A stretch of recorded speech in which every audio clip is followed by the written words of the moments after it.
आज का जो विशेष मुद्दा हमारा है कि पिछले विधानसभा सेशन के दौरान हमने जो लैंड रेवेन्यू एक्ट में एक संशोधन किया था, जिसके तहत जो हम लैंड रेवेन्यू से संबंधित जो आम जनता को सेवाएं देते हैं, जिसमें डिमार्केशन है, म्यूटेशन है, आपके दूसरे रेवेन्यू के मामले हैं, तकसीम है, इन सभी को जो है हमने एक समय सीमा में जो है ये कार्रवाई करने के लिए संशोधन लाया था। और अभी माननीय मुख्यमंत्री ठाकुर सुखविंदर सिंह सुक्खू के निर्देश पर रेवेन्यू डिपार्टमेंट ने ये फैसला किया है कि हमारे प्रदेश में पेंडिंग केसेस जो इंतकाल का है, यानी म्यूटेशंस के है, वो बहुत ज़्यादा है। करीब 22,000 से ज़्यादा केसेस लंबित पड़े हैं।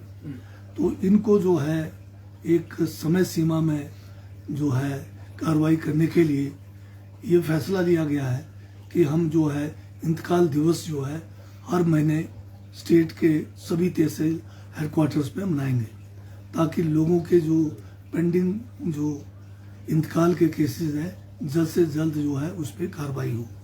तो इसी संदर्भ में अभी इसी महीने अक्टूबर के महीने में 30 और 31 तारीख को पूरे प्रदेश के सभी तहसीलों पर जो है इंतकाल दिवस मनाया जाएगा, जिसमें पेंडिंग जो केसेस हैं उनके ऊपर कार्रवाई की जाएगी और इसको फिर आगे भी बढ़ाया जाएगा।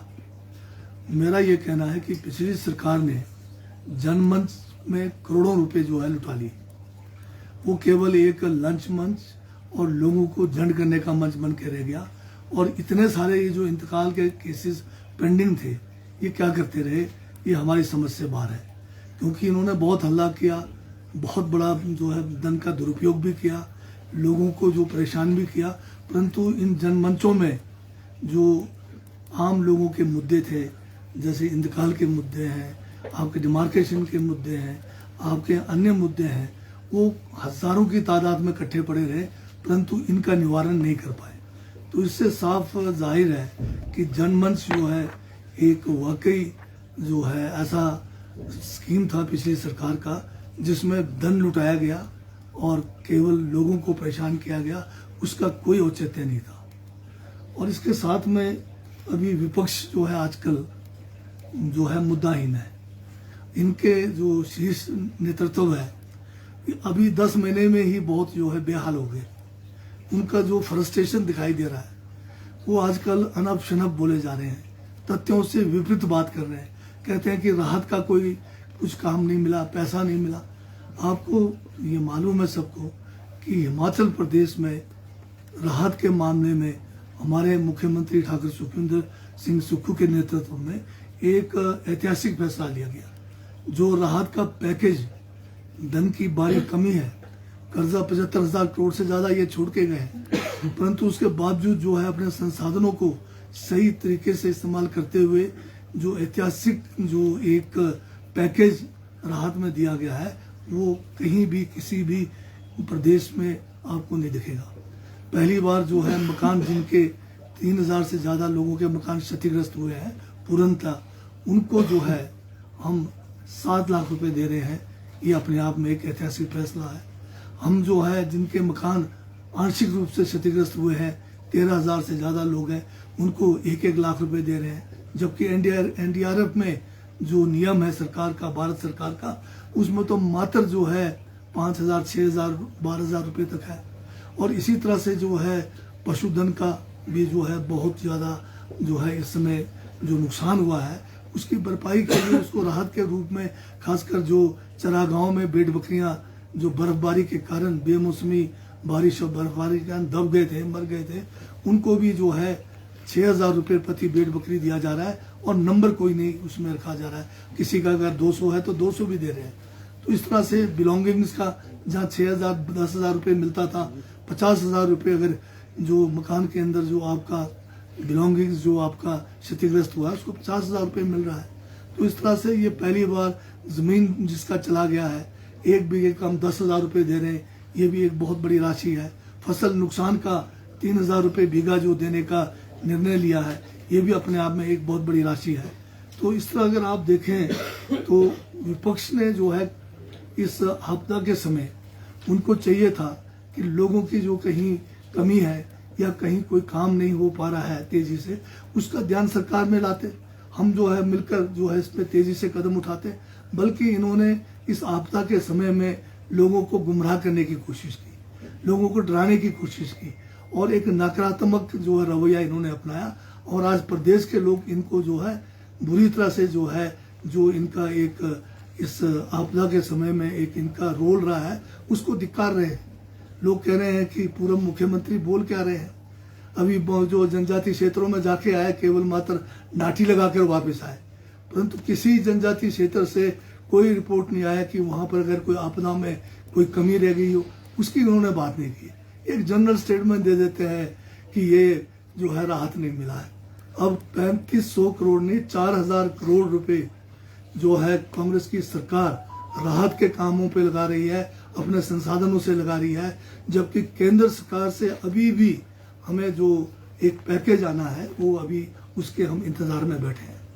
हमने बिना समय गवाए हमने लोगों को राहत देना शुरू कर दिया है और हमें उम्मीद है कि केंद्र सरकार हिमाचल प्रदेश को इस आपदा के समय जो हिमाचल का जो जायज हक बनता है, जो यहाँ पर लोगों को नुकसान हुआ है, उस पीड़ा से दूर करने के लिए तुरंत जो है पैकेज जो है घोषित करेंगे। धन्यवाद। सर, जिला परिषद के कर्मचारी लगातार स्ट्राइक पर है और बीजेपी कह रही कि पहले कांग्रेस ने इनके साथ खड़े होकर भाषणबाजी की, लेकिन अब जो है इनसे मुंह फेर दिया है और लगातार जो है काम प्रभावित हो रहे हैं पंचायत। कांग्रेस ने कभी भी समस्याओं से मुंह नहीं फेरा है, हमेशा प्रदेश के हित में जो है कदम उठाए हैं और उसके लिए कांग्रेस वचनबद्ध है। और कांग्रेस अपने जो विचारधारा है जिसके कारण कांग्रेस को पूरे देश में जाना जाता है, जो जन कल्याण की विचारधारा है, सभी लोगों को साथ लेके चलने की विचारधारा है, तो उसमें हम कामयाब। बिंदल जी कह रहे सर कि 60 महीने नहीं चलने वाली है सरकार, 10 महीने में 10,000 करोड़ रुपए का कर्ज ले लिया है, जबकि विकास कार्य ठप पड़े, गारंटी पूरी नहीं हुई। तो मुंगेरी लाल के हसीन सपने देखने के लिए कौन रोक सकता है? बिंदल जी सपने देखते रहे। बिंदल जी को वो दिन भी याद होगा जब वो स्पीकर पद से हटाए गए, फिर उनको जो है प्रदेश का अध्यक्ष बनाया, वहां से भी हटाए गए, फिर अब दोबारा प्रदेश अध्यक्ष बनाया है। अब कुछ तो बोलना ही पड़ेगा इनको, पर जो जिन कारणों से इनको हटाया गया उसके बारे में कुछ उनको बोलना चाहिए। सर, इंतकाल का फैसला लिया है आपने, डिपार्टमेंट में स्टाफ की भी काफी कमी चल रही है, तो सर किस तरह मुमकिन होगा कि लोगों को इसमें जल्दी राहत मिले और त्वरित कार्रवाई हो? और दूसरा सर, जो कर्मचारी हैं वो इसका विरोध भी कर रहे हैं। जैसे कानून पारित हुआ था उस समय में उनका कहना है कि उनके पास स्टाफ की वैसे ही कमी है और दूसरा मामले बहुत ज्यादा है। जहाँ तक स्टाफ की कमी की बात हो रही है, मेरे पास जो पटवारीज है बहुत बड़ा जो है संख्या इनकी कमी नहीं है। कानून की भी कुछ डिस्ट्रिक्ट में कमी है, क्योंकि ये डिस्ट्रिक्ट कार्डर है। डिस्ट्रिक्ट कार्डर होने से किसी जगह पे पूरे भी है और किसी जिलों में बहुत कमी भी है, तो इसके ऊपर भी हम लोग विचार कर रहे हैं। और ये जो लंबे समय से लंबित मामले पड़े हैं, इसके एक पहलू नहीं है, कई कारण है। अब हमने इन सभी कारणों को ध्यान में रख के विचार विमर्श के बाद ही हमने लैंड रेवेन्यू एक्ट में संशोधन करके कोई भी सेवा जो हमें पब्लिक को देना है, चाहे डिमार्केशन का है, इंतकाल का है, चाहे आपका पार्टीशन का है, अगर समयबद्ध नहीं करेंगे, 10-10 साल अगर हम उसमें फंसे रहेंगे तो हम पब्लिक के साथ जो है न्याय नहीं कर रहे। तो इन बातों को ध्यान में रखकर हमने जो संशोधन किया है उसमें किसी को तंग करने की बात नहीं है, उसमें जो है हमने मिलकर काम करना है। लोगों को समय पर जो है हमने समय सीमा जो निर्धारित किया है उसमें सेवाएं देनी है। उसके महीने में क्या एक दिन आपने तय किया है? नहीं, ये ऐसा नहीं है। इंतकाल जो है रजिस्ट्री के समय हमने कहा कि रोज के रोज होंगे, जो हमारे काम है वो नहीं रुकेंगे। पर ये जो 22,000 केस पेंडिंग है पिछले म्यूटेशन के, इंतकाल के कई जमाने से पेंडिंग है, इसको तुरंत मतलब जो है हम चाह रहे हैं कि इसमें कार्रवाई हो और लोगों को राहत मिले। तो अभी कोशिश करेंगे। अभी तो हमने शुरू किया है 2 दिन का, अब उसके बाद देखते हैं फीडबैक क्या आता है, इसमें क्या कमी कोई रह जाती है, फिर उसके बाद जो है फीडबैक लेके उसको किस तरह से और तेजी किया जाए कोशिश करें। एक सब जनजातीय जो आपका जनजातीय क्षेत्रों में ये नए तोड़ वाला मामला था वो राज्यपाल ने वापस लौटा दिया है, उसको लेकर क्या असर? ये जो नोतोड़ का मामला है ये एफसीए के साथ जुड़ा हुआ है। नोतोड़ देने का नियम हमारा बना हुआ है 1961 का हिमाचल प्रदेश नोतोड़ नियम है, जिसके तहत जिसके पास 20 बीघे से कम जमीन है उसको 20 बीघे तक सरकारी भूमि पर जमीन प्रदान करने का नियम है। और ये सिर्फ जनजातीय क्षेत्रों के लिए अभी लागू है, अन्य प्रदेश के हिस्से में ये लागू नहीं है। परंतु इसमें एफसीए फॉरेस्ट कंजर्वेशन एक्ट 1980 के रहते हुए इसमें दिक्कत है। जनजातीय क्षेत्रों के लिए गवर्नर महोदय को संविधान के अनुच्छेद 5 में शक्तियां प्रदान की गई है कि केंद्र सरकार का कोई भी कानून या प्रदेश सरकार का कोई भी कानून जनजातीय क्षेत्र के हितों में को ध्यान में रखते हुए उसको संशोधन भी कर सकते हैं और उस कानूनों को वो जो है जरूरत के हिसाब से निलंबित भी कर सकते हैं। तो इसी के लिए जो है एफसीए को पहले भी हटाया गया है 2014 से 16 तक नोतोड़ के लिए, 16 से 18 तक फिर हटाया गया था और 19 में भी हटाया गया था। गवर्नर पिछले सभी गवर्नरों ने इनको नोतोड़ देने के लिए एफसीए को जनजातीय क्षेत्रों से साल साल के लिए निलंबित किया। परंतु इतना करने के बावजूद जो है बहुत सारे पेंडेंसी रह गए हैं, बहुत सारा जो है ग्राउंड लेवल पे काम नहीं हुआ है। इसलिए वर्तमान कांग्रेस की सरकार ने गवर्नर महोदय को प्रस्ताव के द्वारा उनसे निवेदन किया है और साथ में अभी जनजातीय सलाहकार परिषद ने भी निवेदन किया है कि आप जो अनुच्छेद 5 के तहत जो शक्तियां आपको प्राप्त है उन शक्तियों को आप जो है इस्तेमाल कीजिए और जनजातीय क्षेत्र के हितों को ध्यान में रखते हुए ये जो हमारा फॉरेस्ट कंजर्वेशन एक्ट 1980 है इसको 2 सालों के लिए जो है निलंबित करें ताकि जनजातीय क्षेत्रों में लोगों को जमीन मिल सके इस नियम के तहत।